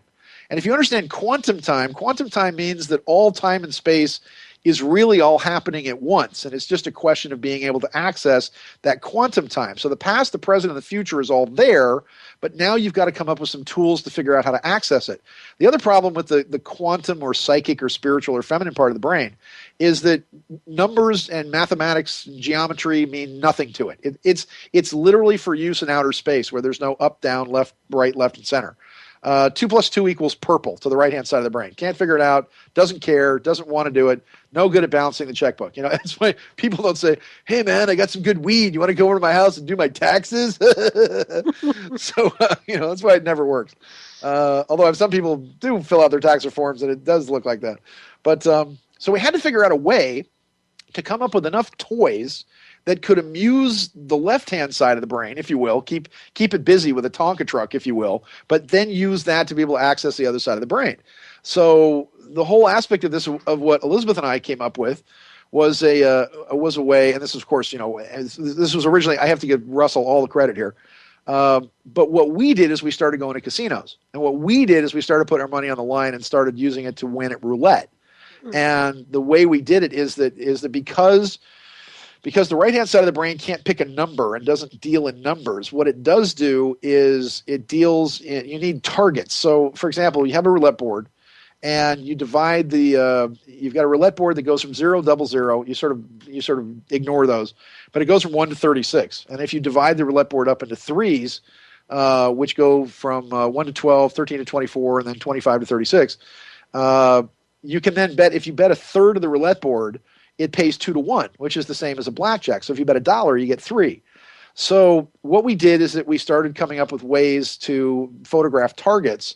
Whereas, let's say the 1 to 12 would be a fluffy cat. 13 to 24 would be the Eiffel Tower, and then the last ones to 36 would be, I don't know, the Pyramid of Giza, for example. So then that way, the monitor in the experiment says, okay, we're going to come back to this wheel at this time, and after it spins at 9 o'clock, I'm going to show you a target. Tell me what the target is. Now you've got something that amuses and entertains the right-hand side of the brain. So if you're thinking, I see a lot of lights, I see traffic, I smell bread, there was a waiter that was rude to me, there's a guy wearing a funny hat with a mustache, there's a woman who hasn't shaved her armpits, you're probably somewhere in France. So now we have the Eiffel Tower, and we've got all kinds of indicators that show that, and let's say then they draw something that looks like the Eiffel Tower. Now we know that it's going to come up the second part of the board. So you go back to the wheel, you bet your $1,000 or whatever the limit on the wheel is for that, and 80% of the time it would come up. It would come up with that. And Dr. James Spottiswoode, who is the brother of Roger Spottiswoode, is a very famous Hollywood director. He put a team of us together, and we went up to Lake Tahoe, and I think there's we did 10 throws on a wheel, and we were 70% successful. I had a big argument on the last one because it gets to the point where you just win. And then you start to argue, and then you start to second guess yourself. And there was one lady who was like, oh, they're like Nazis. They're looking at us and all. Because they really started leaning on us because we'd walk in the casino, place one bet, and walk out. And then they wanted to know really what we were doing, and they started putting some heat on us. So anyway, between Elizabeth and I, we were developing this associative remote viewing aspect, and I was trying to tweak it in such a way to use the stuff that I had learned in Nepal and in India, really, to to kind of put it onto the Western version of remote viewing to come up with something better. And and I come up with a lot of other techniques that were very successful throughout the years, actually on coast to coast, in predicting, and be able to project myself into the future and read the newspapers for tomorrow, and at the same time go into these casinos. And I mean, Elizabeth and I would go to a casino for a weekend with about $1,000 stake, and we'd walk out with about 15 grand, which Nice. then helped her schooling, and it beat working. Mm-hmm. And then when Roger Spottiswoode actually then did his James Spottiswoode, he earned his PhD, basically doing what we were doing to redevelop associative remote viewing, which is very funny, because then Ed Dames is like, that nobody can do that, that's impossible. And now, of course, now he's teaching it because he realizes some people will pay him money in Vegas to actually teach him how to win. And, what a location, too. Yeah, and I'm actually trying to put I think my next book is going to be something about the Psychic Gambler's Guide, because there's a lot of different things with cards and how energy works, and you got to get a dealer, at the end of their shift, and every time you start winning, they'll shift the dealers on you, and there's a lot of interesting tricks. When you go to a casino, they make sure you sit in a high chair so your feet are up off the ground, so you're not grounded. So the dealer's standing and they're grounded. So there's all these really interesting tricks and things they do, where you can use your intuition to win at various games of chance. But once again, the reason you can't pick the lotto with these things is because the lotto is a series of random numbers, and it's very difficult to come up with targets that relate to the exact numbers themselves. So I haven't figured out how to do that. Horse races are sort of at the far end of what we can think we can do, because there's like 9 horses usually in a race. That means you need 9 targets, and it gets really difficult after that. So anyway, so that's what we did. And then I began to teach my spiritual remote viewing classes, and in a way to, because my problem with remote viewing was the military was teaching it, and the military is not they're not a charitable, altruistic organization. Anything that the military teaches is as a weapon, right. and you're taking one of the most powerful spiritual processes ever and using it to ultimately kill people. And you'll notice that a lot of these people that teach remote viewing, they blow a gasket after a period of time. They go a little crazy, because the military aspect of this is dire. Mm-hmm. And so my aspect was, look, the universe is a friendly place. It's filled with love. And if you come at it from a loving space and simply ask the right questions, the universe will tell you anything you want to know. Mm-hmm. I totally agree. Well, insofar as predicting goes, you could always do the time traveling to predict the lotto, I suppose. And it gets weird, though. I'm telling you. I've tried everything I can try. Believe me, nobody's tried more than this. Picking numbers, and I've used pendulums and tried to predict the future, forward. Nice. And you start looking at numbers, and it's just like things get blurry. It's very strange. Mm-hmm. I worked casino surveillance, by the way. I don't know if you knew that. Oh my! You see, yeah. You can see right through the women in the red dresses, huh? Well, not trying, but yes, it's very interesting, though. Yeah, but. And I also do the remote viewing. So that's really interesting. I find it fascinating. Are you going to be teaching that again, you say, or no? Well, people are begging me to do it, and I just need to get out there again. I'm just I'll go to Vegas and put a class together, and we actually the last time I taught it in Vegas, we did it and said, all right, let's go do this. Let's go. You guys pick a table, and we had about 80 people in the class, I guess. And I just said, if you guys want to pick a table and you want to do a target, let's do it. We won a bunch of money. So people actually managed to pay for the seminar by us just going out and picking a table and doing the thing in the class and then going out and doing it. Nice. I'm sure the surveillance and security just love you guys, huh? Well, you just place one bet. That was that was the argument inside the remote viewing group with Elizabeth, was the one lady who backed out of it, and that was the problem, because here's the trick: the people who are doing the viewing can't handle the money. Because the two chakras, you're using your 5th, 6th, and 7th chakras to be able to predict what's going on. The minute you get your 1st, 2nd, 3rd chakras, the minute you basically get your junk involved, and because that has to do with ego and reproduction and all this other stuff, you lose. So you have to not care. Yeah, that's the biggest thing. If you're going to put the money down, you need a monitor who's going to control the money. You need to make sure that everybody bets the same and wins the same and loses the same at the same time. And you can't, if you have an attachment to the money at all, which is, once again, first chakra stuff, you'll lose. And that's the weird thing about the whole, because money is one of those things where, everybody's always talking about, oh, I want to make money and I want to do things with money, because that's like the first, second, and third chakra. That's because the first chakra, that whole thing has to do with reproducing yourself in the world, and that's why it's all connected with money. It's a very ego-driven sort of thing. So survival issues too, right? You can't care. You can't do, and it gets. I mean, it ultimately led to my downfall because we were involved in a foreign exchange thing where I didn't want to know anything about it. We had a trader that was doing all the trading, and I would work the numbers and work on, I think this currency is going to go up and down. And, we had financiers in this group we were doing that took about $500,000 and turned it into, almost $6 million in a little under a year. And then the trader decided, he just totally went off the reservation, and he decided to do what he thought was best, which was that he went, he bet that the euro was going to go up and that the dollar was going to go down, which is the exact opposite of what I told him. I told him the euro was going to go to $1.50, and it went to $1.48, and that the dollar was going to tank. And he did the exact opposite of what I told him. And his attitude was, had I done what you told me to do, it would have been fiscally irresponsible of me because it was going directly against what my research was telling me. And I'm like, that wasn't our deal. Our deal was not for you to look at the research. Our deal was for you to do what I told you to do without question. And he did the exact opposite, and he killed us. He lost all our money, and then I was left holding the bag for the whole thing. With everything else that went down, and we were the single biggest losers in the account as well. We lost everything, and we tried to fight our way back, and then there was all these recriminations, and I'm like, look, I told you guys this was high risk. I didn't know how else to put it other than, I put right up front, this is a casino investment. If you can't walk into a casino, put your money on black, lose it, and walk out, then don't do this. For God's sakes, don't do it. This is crazy. We're using psychic means, and I could have a bad, pastrami sandwich and have a bad day and lose all your money. And, people were willing to go with that. And, and this is what people don't understand too. And this was the public perception of this, was that, we told everybody up front what we were doing. Told everybody up front that we were using intuitive means for this whole deal.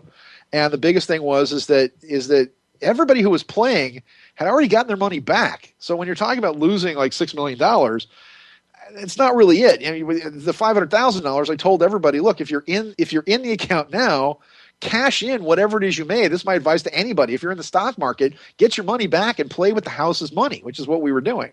So there was only about, I think of the people that were in it, there's only about 30 people that actually lost money because they got in way at the end. And even then, we filled out 1099s for everybody. We gave it to them, and they took it off their taxes. So, did they really lose?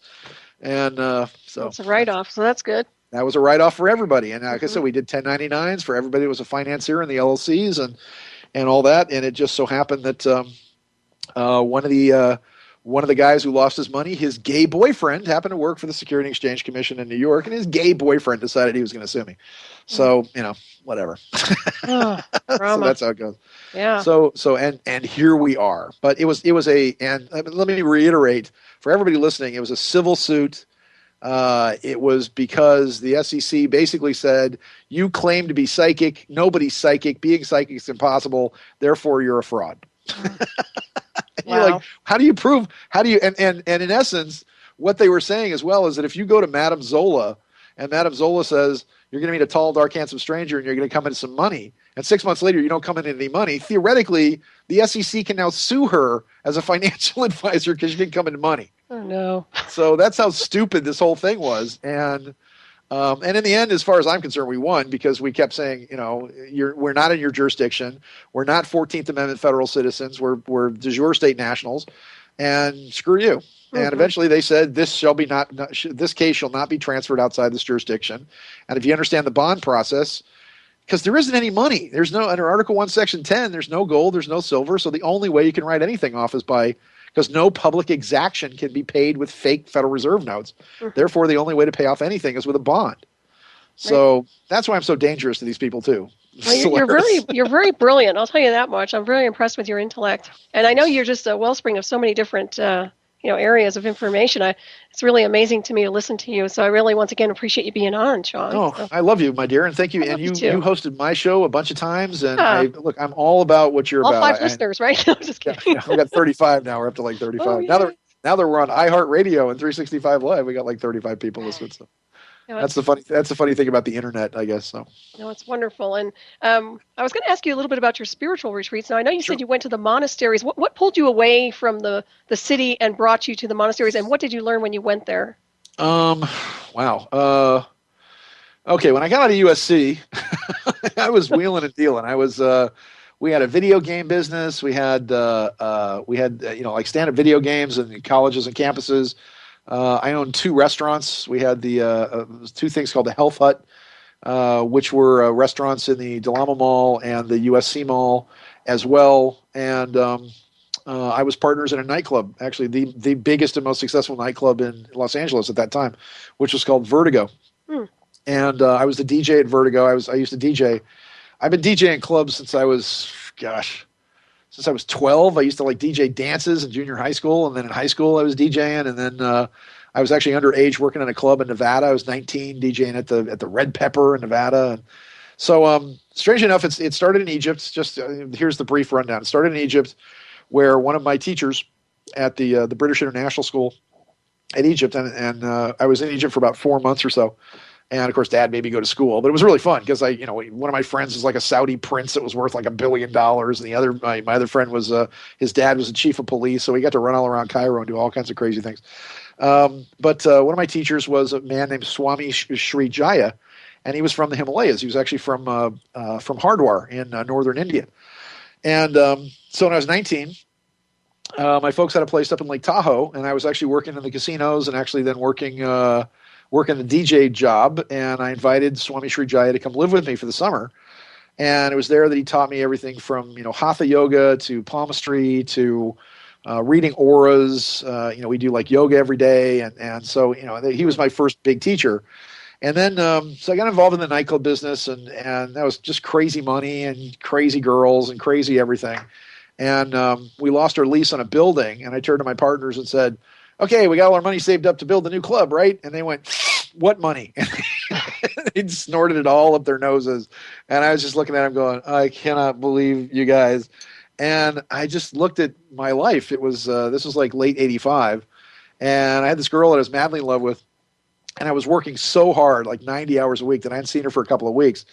And I went by her house, and she didn't answer the door. And I called my brother to find out where she was, because she was renting a house that belonged to my dad. And my brother's like, dude, Gwendolyn moved to England. I was like, what? Really heartbroken.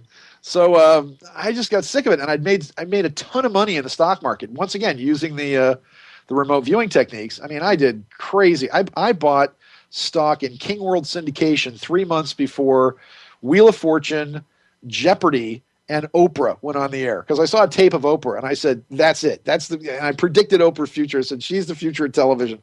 Wow. And so I turned about $10,000 into, almost over something like $500,000 in stocks from, companies like LA Gear and Oprah made me a bunch of money. So someday I'm going to be on Oprah to be able to say, you made me a bunch of money because I knew what you were going to become. So that'll be my story for Oprah. So I had all this money. We had the nightclub. It was, it was all kind of in shambles. And I just said, I'm done with this. And I packed a bag and a stick. And I went chasing after my girlfriend who moved to England. But at the same time, another friend of mine was leading this tour to India and to something called the Maha Kumbh Mela, which is this gigantic water festival where everybody does spiritual practices and they jump in the Ganges River at a certain time and, astrological time and place. So I went up and down England for a while. I went to my grandmother's and our ancestral farm, actually, which is in Blarney, right near Castle McCarthy, actually in Ireland, because that's where my grandmother was from. Because she was like right off the potato boat, like from Ireland, and which was always great to have a grandmother who grew up in the old country and is just this snotty, persnickety Irish woman who doesn't take crap from anybody. And but then I went to India, and did the whole Kumbh Mela ceremony. And once again, I'm very brief story. a bridge collapsed like right in front of me. These people are all dancing up and down on it. It was a temporary bridge, and this whole thing buckled, and 500 people drowned right in front of me. Mm. And we were part of the rescue team that went in and was pulling kids out of the water and giving them mouth-to-mouth resuscitation. And we made the newspapers. There was this big famous photo because we'd just given mouth-to-mouth this little girl that I pulled out of the river. And she just was spitting up, and I was holding her in my arms, and this picture like appeared on the front page of the like the London Times or something, because myself and some Australian guys and some Germans, and it was cool because they gave us like a parade. We got to ride an elephant, and people were like, "Hey, because you helped with this bridge collapsing and all that." It was a big disaster. Mm-hmm. So then I went to Dharamsala, which is in northern India, which is where the Dalai Lama is in residence, and I showed up there. And, they let you stay. I mean, for $30 a month, you could rent a house. So I started working at the orphanage, and, I was cooking food and singing songs and playing games with the kids and all this. And I met a lady who was a nurse in Long Beach, and I stayed there with the Dalai Lama actually in residence at Dharamsala for about 4 months or so. And I started studying Tibetan Buddhism because they give classes at the Tibetan Library of Works and Archives like 3 times a day. Mm. And they give English classes. And so I got the books, and I started studying, and there it was. The Dalai Lama was there. And I finally had an audience with the Dalai Lama. Long story short, I have an audience with the Dalai Lama, and he's leaving the next day. And I say, I don't think I've learned what I really needed to learn, because my biggest thing was the reason I went to India after all the stuff that we're going through, the money and the stock market and the nightclubs and the DJing and losing the girlfriend and all this other stuff, I wanted to find God, and I thought that India was the place to do it. So I told the Dalai Lama, I don't think that I found what I need. I still haven't found what I'm looking for, as the U2 song goes. And the Dalai Lama is interesting because when you talk to the Dalai Lama gets this look on his face where he goes away. It's like he gets this weird sort of soft focused look on his face, and it's like his head opens up, and you can see these corridors of just lifetime. I mean, you can literally see the Akashic records that he's accessing. And he pulls out a book, and he opens it up, and it's a map, and he hums to himself and plays with his beads for a little while, and he points, and he says, "You go here. This is where you're going to go." And it was this monastery called Tengbache that was at the foot of Mount Everest. And you would think, I've been given a great spiritual quest by the Dalai Lama. My attitude was like, oh my God, that's so far. Really? Really? That's far. That's like Nepal. And I'm like, and then I joked and I said, "You want me to get you some, can I get you some eggs and milk down at the corner store or something? Because it's just around the corner." And he laughed and he said, "Nope, that's where you're going to go." And he left the next day, and I went back to Delhi and I flew to Kathmandu, and he gave me a letter, and he said, "Here you go." And I took a train, took a plane, took a train, took a ox cart, and then I walked the last 300 miles to get to Tengbache. And long story short, I walked into Tengbache, and I showed him my letter, which they didn't care about. And they invited me to dinner, and the head monk of the monastery, Rinpoche Lobsang Tundun, who's still there to this day, handed me a box of stuff. And it was like a wooden case, and I opened it up. There's some shoes and a brush and a mirror and some beads. And I said, "What's this?" And he said, "It's yours." And I said, "No, it isn't, but thank you very much for I can't accept the gift." And he says, "No, it's yours. We've been keeping it. Please take it." And after me being obnoxious, he clocks me in the head with his knuckle, like hits me right in the center of the forehead. And I have this whole past life experience of actually being like 15 years old or so as a young man at the monastery that was then killed by this Chinese patrol that came in. And apparently I got to hit somebody in the head before they killed me. And but whatever I did, it stopped them from burning the monastery down. And they said, "Well, at least one of you has a spine." And I'd been killed in like 1955. And they said, "You're back, and you can stay as long as you want. And thanks for coming." So I was there for 8 months, and learned a lot of stuff. I did the meditations. Did a lot of laundry and cooked a lot of rice. Did the sort of menial stuff. I joked about, "Oh, gee, I get to be your American slave" and all that. But I met Sir Edmund Hillary, who was actually the honorary High Lama of the monastery. He showed up in July of that year and brought blankets and stuff for the Sherpas. And so I was there for 8 months as a monk novitiate of the Karma Kagyu Black Hat sect of Tengbache, who are still my brothers. And I came back after that, and then sort of needed to figure out what to do with my life. So I actually got back into DJing again from a whole other perspective of being out there to meet people to help them. And what better way to do that than sort of in a bar or nightclub where everybody's a little desperate for some kind of peace. Mm-hmm. So, and then I've tried to take all this Tibetan Buddhism, and a lot of it is, there's a lot of nonsense that goes along with it as well. But I've tried to then, take the jewels and the diamonds out of what it is, and then try to translate it into one of the oldest religious philosophies, and with a lot of great material to it, and try to sort of translate it to stuff here in the West. And and then I got back into writing and doing the screenwriting and being involved in the movie stuff and all that. So that's incredible. It's very diverse. And did you learn martial arts over there? Well, I knew martial arts from before, but Tibetans aren't real big on teaching Qigong, Tai Chi. people. No, I did. I studied Jeet Kune Do.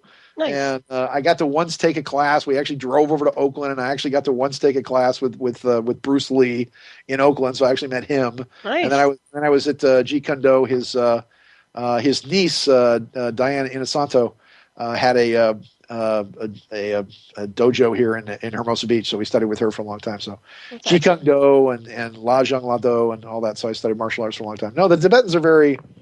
No, if you like step on a worm, you have to like burn in a hell somewhere. So they're really nonviolent. They do 7 exercises because you're up at about 15,000 feet or so. So there's 7 exercises that you do every morning, and even those aren't very hard because you're just. All I know is I remembered when you walk that high, your back is burning up from the sun and your front is freezing cold because there's not enough oxygen to actually get the atmosphere through your body. So it's wow. But it was fun. It was fun and terrifying and. As Rinpoche said over and over again, it's easy to be the Buddha skipping stones by a stream. It's much harder to go out into the world of illusion where we're at, where the Lord Maya reigns, especially when you're in the city of lost angels and you're at the place where we create the illusions for the world. Oh yeah. So it's very difficult, but you learn how to you just learn how to deal with stuff. And mostly it teaches you humility. It teaches you how to absorb and process the horror of the planet to try to be a person of blessing. And that's, for example, with the, when we did the financial club, the horrifying thing for me was not so much that I lost all my money, but was that other people lost money in it. Because, my whole life I've just tried to be a blessing to other people. And, and when you get involved with something that doesn't work out that way, it's a nightmare. And, all you want to do is help, and all you want to do is solve people's problems, and sometimes you just can't do that. So I've just been doing some counseling, and then I went to Oxford for a summer to kind of relearn a lot of my astrology, and anyway. Is there anything you haven't done? I can't cook at all. I mean, I can cook like rice and stuff. I mean, I learned how to cook stuff in the monastery, but I hate cooking. I can make like 247 different kinds of toast. I know how to make a bunch of different. Good. French toast is good. Yeah, I can make French toast. I'm good at that. Toast and bagels and all that. I'll have to remember that. So. Come visit you. But are you writing a biography, or do you even have a biography on yourself? No, I don't know. I'm not that vain. No, it's not about vanity, but you've lived an incredible life from what you're talking about. And it's like you should really put this in print. Write about yourself is kind of. I know, but I would. I mean, because you have a lot to say. You've been in a lot of different areas, so I find it very, very interesting. Well, if anybody thinks it's interesting, right now I'm just. My biggest thing, Solaris, if anybody's out there listening, is I'm looking for, I'm just in the process of writing letters. I've self-published these 3 books. And, Stands of Time, for example, it's got all these 5-star ratings on Amazon, and everybody, I mean, it's created this cult of people who are just like, oh my God, I mean, it totally just changed my mind about everything that was going on. But I'm still looking for a decent publisher. I'm still looking for an agent to put it out there. So if I could get a decent publisher and a decent agent to put stuff out there, although at the same time I feel like I'm kind of, I don't know, it's just the internet's like destroying everything, and it's like you feel kind of anachronistic because we're still in the realm of writing books and getting things out there, and yet now it's all TV and it's all movies, and so we've been working on getting a film company and working on. I mean, I do have an hour pilot for Sands of Time, so nice.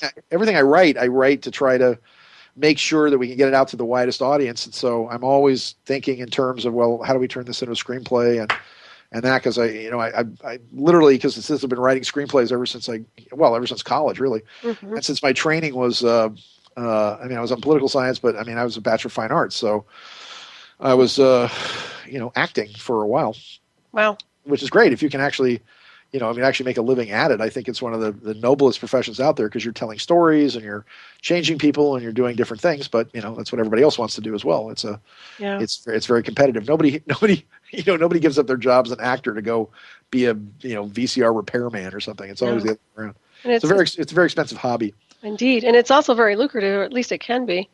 Well, you and I are both probably are just trying to figure out how do we make money doing radio. It's like, how does that happen? How do you get sponsors for that? And I've produced my own stuff too. I have a documentary out and things, and it's hard when you do it alone. It's hard when you do it without a lot of backup. So you got to just you got to expand your. Here's what you need to do. You need to expand your field of love. You got to think like dolphins. And what do dolphins do? Dolphins, because you got carp. And the carp just are victims, and the carp are like, "Oh, I'm just doomed, and somebody's going to eat me, and I better go with this other big giant school of carp, so I look like a bigger fish, so nobody eats me right away. But eventually, I'm going to get eaten." So that's the victimization. Oh, the universe is just I'm going to get eaten. Then you have sharks, and the sharks basically just eat everything, and then eventually, when there's nothing left, the sharks eat the other sharks, and so that's so the sharks just eat until there's nothing left. Mm-hmm. What do dolphins do? Dolphins always function in ever expanding pods of communication. So one group of dolphins will come to another group of dolphins and say, "Hey, there's fish over there," and then those dolphins will expand their field of communication, and then they'll surround the fish, and they'll let the young ones eat first, and then the old ones eat, and then the bull dolphins will come in and usually eat last. They never eat the small fish because they let the small fish grow into big fish, and then they go their separate ways. So it's all about you got to expand your family and work in these ever expanding pods. Mm-hmm. Of communication, which is very interesting because I think that's why Steve Jobs called iPods and that was all it's all a dolphinoid. It's all a dolphinoid thinking concept, and dolphins they have brains that are like 40% larger than ours, and they've actually been using them for 65 million years longer than us. Right. Yeah. So they're very evolved. If they only had thumbs, we'd be in cages undersea somewhere. Mm-hmm. I always like to call them the record keepers. That's true. That's very good. Yeah. Really like that. But let's see here. Well, this is just fascinating conversation. And once again, if people want to get in touch with you, let's just give them a shout insofar as where they can find you. We're on strangeuniverseradio.com, strangeuniverseradio.com, which is our website. You can find me. I'm actually on Revolution-Radio. It's revolution-radio.com, revolutionradio.tv, Revolution Talk Radio, and then freedomslips.com. And so I've got a show Monday through Friday from 3 to 5. That's Pacific time. And check out the website. We can, there's a subscribers area there. There's a donation area there as well. As you and I both know, what I'm trying to call it is I'm trying to pitch it to people as the DIN, the Digital Information Network. Mm-hmm. And if we can pitch it like that, and because here's the deal, the problem is everybody still thinks it's just internet radio, which is sort of the whorehouse in the swamp, back where the gators live and Amos Moses, trapping the gators. When really right now what's happening is the revolution is that now you have 67% of the core audience of 18 to 45 that are getting their information from digital devices, from iPods, from iPads, from Galaxies to from the droids to razors to all this other stuff. Mm-hmm. So now that radio's gone, I don't know what you would call it, extraterrestrial, really, because you're not dealing with terrestrial stations anymore. Right. Now that you're dealing with radio there, I mean, we're pioneering a whole new realm of this. And one of the reasons why companies like for example, XM Sirius are going south is because why would you have to pay for a box or satellite radio when what's coming is going to be a box that allows you access to 10,000 stations on the web, mm-hmm. which is what's out there now. So you've got like 10,000 choices. The number one station actually on the internet, strangely enough, is number one on the internet is like Mariachis Today, which is like a Mexican music channel that. And also, if they just played La Cucaracha 24 hours a day, 7 days, it would all sound the same to me. Number two is, I think, Alex Jones, and I think number three, as far as talk, is my show's up there somewhere. So yeah, and a great show it is, by the way. Yeah, thanks. Bravo. Thanks. Yes, that's great. I was going to ask you a little bit about the what's your take on disclosure and if there will be any disclosure. I know everybody's pushing for it, but it seems to me like a waste of time. Well, it is because. If the government, come on, Solaris, let me ask you a question. If the government came out tomorrow and said UFOs are real, extraterrestrials are real, would you believe them, or would you think, oh, it's just another lie? Wait a minute, no, they can't. No, really? Would you believe them? Oh no. I mean, if Barack Obama got up and said, "My fellow Americans, I just want to tell you that humans are tasty." No, I just want to say, he pulls off his mask to serve man. You do a good impersonation on that one. No, of Obama, yes, I Yeah, do a very good Obama you because do. he always pauses before he talks, and and then he always looks down his nose. He puts his chin in the air and he looks down his nose at you. And but if the government was to come out and say it, and yeah, let me put it to you this way: they went from saying that first off that UFOs don't exist, to then the Condon report in the 50s that was UFOs are not a danger to society, but people who see UFOs are. That was their other thing.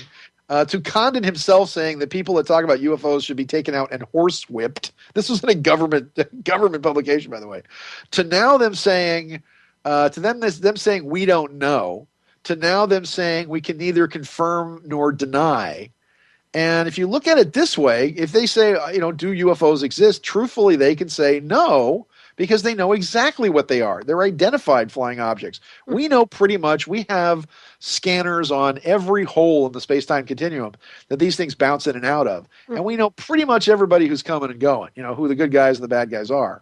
And now it got to the point where, I mean, if you think in terms of the giant shuttle, the 1,600-foot shuttle that we saw out at 5-1, if you think in terms of the TR-3B Astra, this big giant triangular thing that's using a quantum drive that we're seeing all over the planet now, these big triangular ships.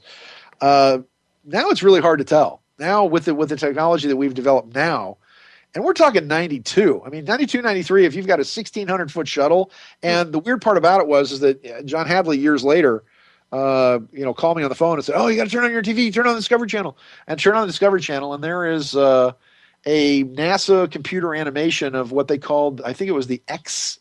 It was like the X60, and it looked exactly like the thing that we saw. Big blunt, the shovel nose, looked like kind of like a wedge, if you will, like two doorstops, one on top of the other. And they said this is a shuttle that will be in operation sometime in the year 2035, and it's exactly what we saw in like 93. So, and the study of UFOs and this phenomenon gives you an idea of where we're going in the future. For example, between 1977, like 1989 or so, I started talking about genetic engineering. Well, that all came from the Dulce Archuleta Mesa. A guy named Henry Monteith, who from the video from Inside the Mesa was shown on the video from 1977, crossbreeding a laboratory rodent, which was a hamster in this case, with an aloe vera plant, and actually creating this weird plant that had little feet and these weird faces on it, and with like part hamster, part aloe vera plant. And then he turns to the camera and says, "I'm looking for $55,000 in order to develop this genetic research."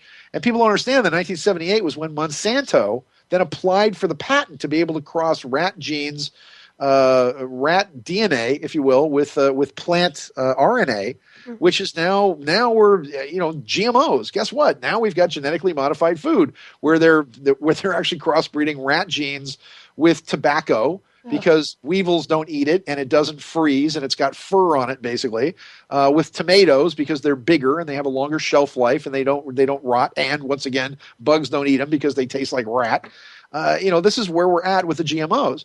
If you looked at the Gulf Breeze case, for example, we investigated the Gulf Breeze case back in 1990 with Ed Walters and all that. There were fleets of these things flying around Gulf Breeze, Florida, right across from Pensacola, and they had this blue beam that they would shoot down and either zap people or pick them up, or just look around at things. So here's the beginning of Blu-ray technology. So I'm writing articles about, look, obviously there's something about these blue beams that's superior to the red laser ruby technology we're using. So Blu-ray is the way we're going to go. Well, if you've invested in an idea 20 years ago, you'd be a billionaire now.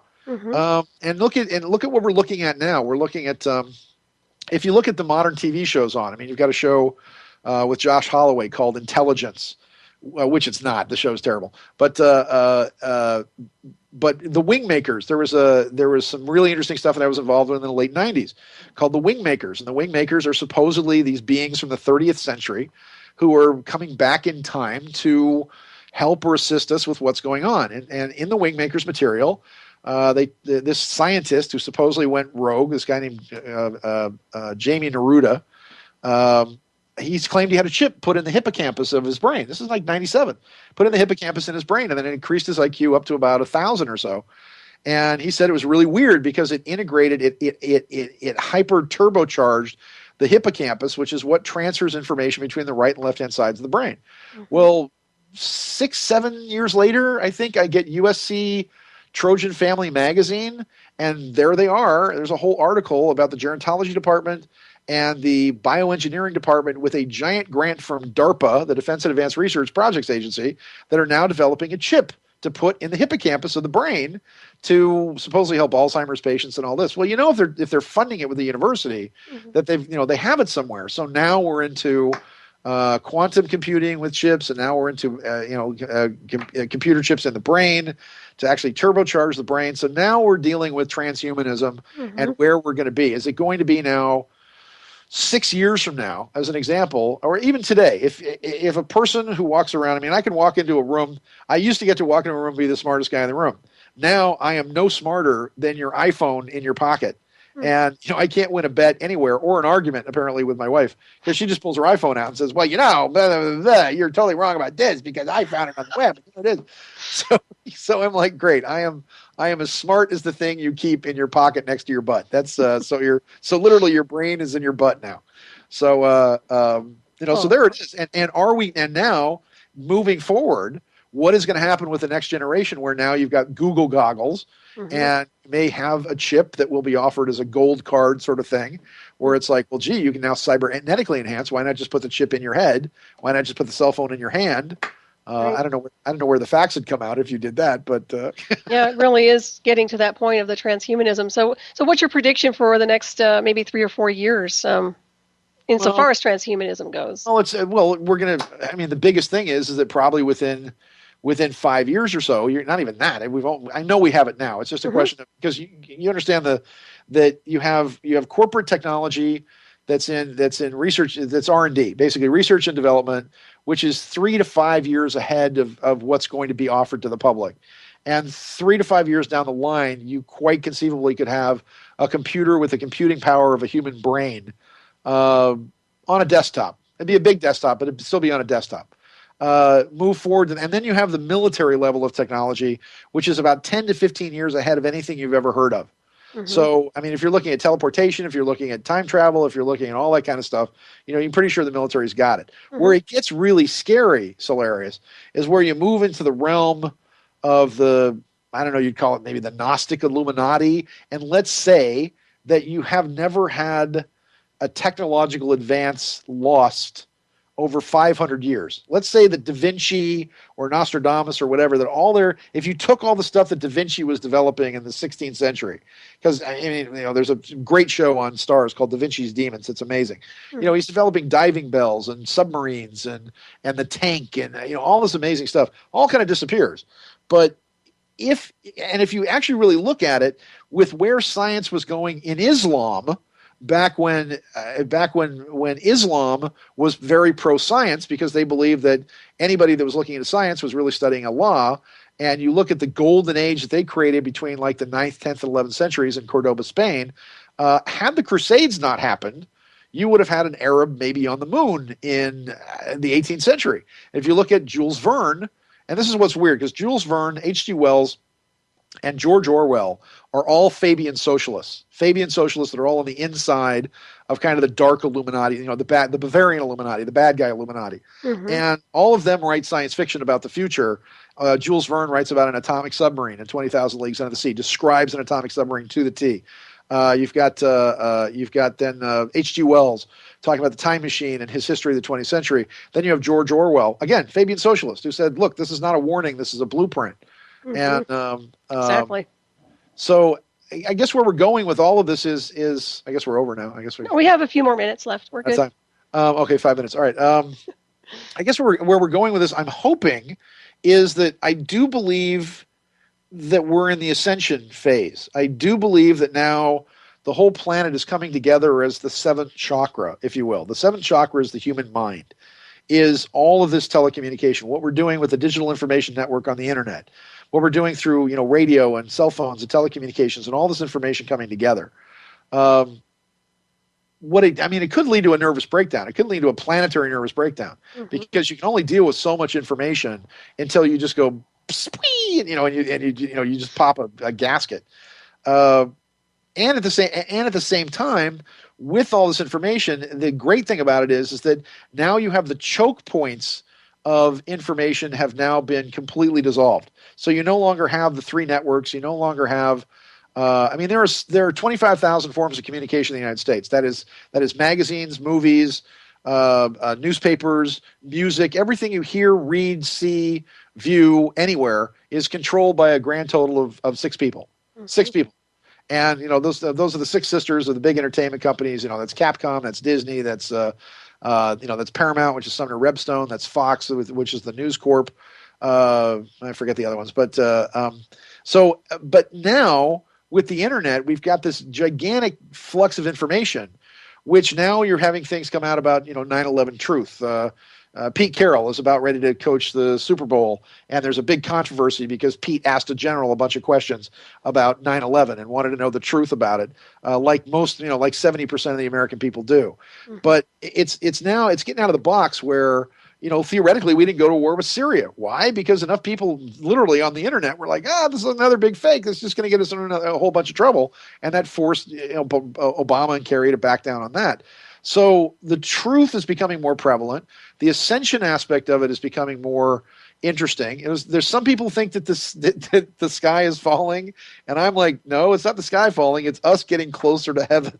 That's a good analogy. It's us moving towards the ceiling.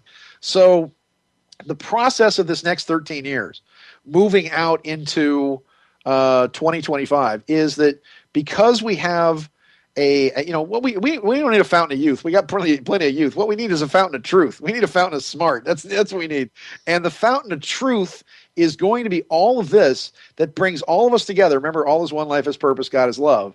And if that brings us all together in this, you cannot have the present system continue to exist because it is built on scarcity, of which there really isn't any, because it's built on slavery, economic mostly, and now with the empowerment of the individual that technology is giving us in many ways, it's going to have to break down the social, political, and economic structures one way or another within 5 years. And in some ways, you can say that Obama is the best thing that ever happened to us because he's exposing, he's basically, we've just given the bad guys so much rope that they've shown, just what greedy bastards they are. Mm-hmm. And finally the people, the oppression is getting so bad that the people are finally waking up and going, hey, wait a minute, this isn't how it's supposed to be. So things are going to start to break up, and it's going to be very interesting to see how the revolution occurs when the states begin to break away, as they're doing, when the states begin to start their own banks and start getting out of the Federal Reserve System, as North Dakota did. And that's the future. But once again, all is one, life has purpose, God is love. That's the ascension factor of all of this stuff. You are fabulous, Sean, and I just want to thank you. We've got about a minute or less here. I just want to thank you for being on. It's been an honor to have you on the show. I really appreciate you coming on. I'm very impressed with you, and I haven't had a chance to really interview you, so this is quite the honor. So thank you very much. I appreciate everything that Keith Rowland's doing, and everything that Art Bell's done to sort of set this up as well. And I'm glad that this is becoming a new voice, and you're the perfect person to be that voice for this. I know that you've gone through a lot of stuff, Solaris, and I have nothing but honor, love, and respect for you because you've taken your experience. Likewise. So thank you, Sean, and thank you, everybody. Please tune in next week. Take care.